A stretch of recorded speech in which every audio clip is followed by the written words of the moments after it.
So hey everyone, my name is Mac and I'm here today to talk to you about flying drones from boats.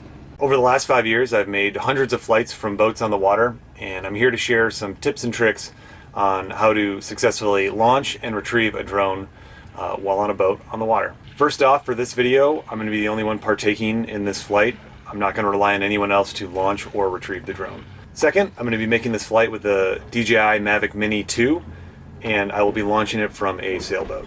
Now I understand that there's many other boats and drones out there, but these tips apply to really any situation. First off, I want to talk about two different things I absolutely rely on to safely fly from a boat. The first is this lanyard. So I got this on Amazon for really cheap, and this goes around my neck here, and this will come into play later, but it allows the controller to hang from your waist and you can go hands-free. All right. Next, I've equipped my drone with a small floating landing gear. I got this for about 15 bucks on Amazon. This does two things. First off, if the drone does land in the water, you'll be able to retrieve it because it'll be floating. And then second off, I actually use this to grab the drone out of the air and successfully bring it back onto the boat. So you'll see that, you'll see both these items used in a little bit. Okay, now we're going to be looking at the settings of the drone before we go fly. The first setting we're going to look at is the collision avoidance. Now, this drone doesn't have one, but if you do have one, I would recommend turning it off, because chances are, if you're launching and landing a drone on a boat, there's going to be obstacles nearby, and those sensors could pick those up, and they're probably not going to react fast enough or properly to avoid a crash. So I recommend turning those drones that have collision avoidance, turn those systems off. So the last setting we're going to look at is putting the drone in its flight mode. So the DJI Mini 2 has three different flight modes, one being cinematic, which is kind of a slow, smooth operation of the drone.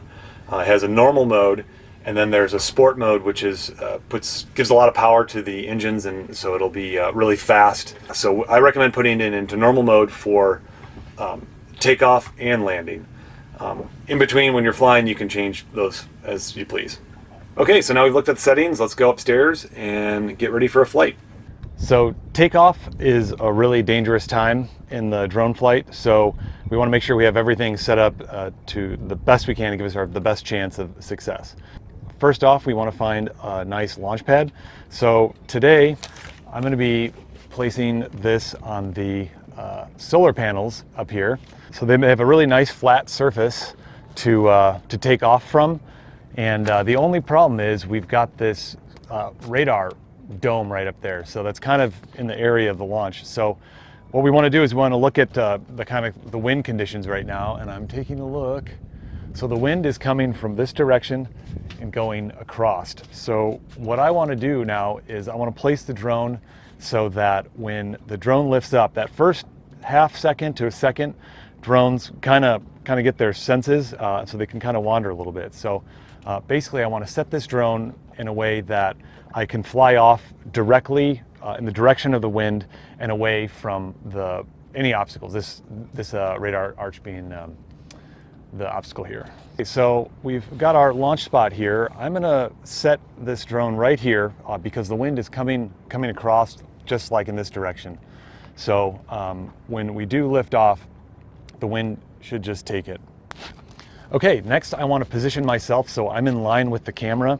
That really helps with the controls. So forward is forward, right is right, left is left. If you've got that camera facing you, the right and left are going to be flip-flopped. And the first few seconds after liftoff are just critical. So there are no second chances at that point. So we want to align ourselves just like that. So when we do take off, I'm going to apply upward thrust and forward to fly out towards safety.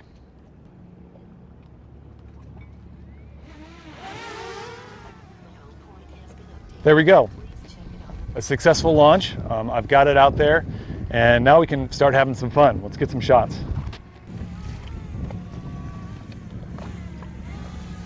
Okay, so we've gotten some great shots now, and it's time to bring the drone in. So what I'm going to do is I'm going to position the drone again with the camera facing away from me, so the direction is the same.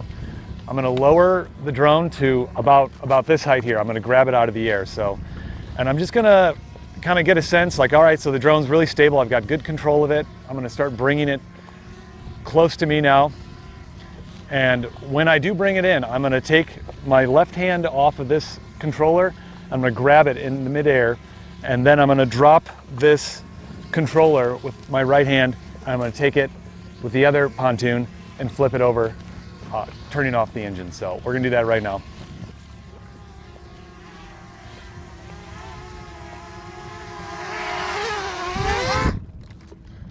There you go, a successful flight.